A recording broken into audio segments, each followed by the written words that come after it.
Chlorophyllipt has an antibacterial, bacteriostatic and bactericidal effect, especially against staphylococcus, including antibiotic-resistant strains.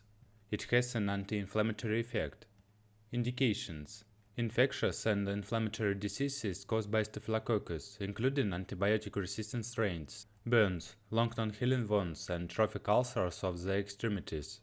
Cervical erosion, for the prevention of postoperative complications as well as for the sanitation of the intestines with staphylococcal carriage.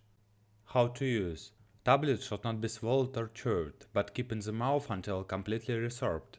The daily dose for adults is 1 tablet 5 times per day. Multiplicity of reception: 1 tablet every 4.5 hours. The course of treatment is 7 days. Contraindications: hypersensitivity to essential oil components and chlorophyllip, atrophy of the mucous membranes of the upper respiratory tract. Special instructions: biologically active additive to food. It is not a medicinal product. Before use, it is recommended to consult a doctor. Side effects: possible allergic reactions.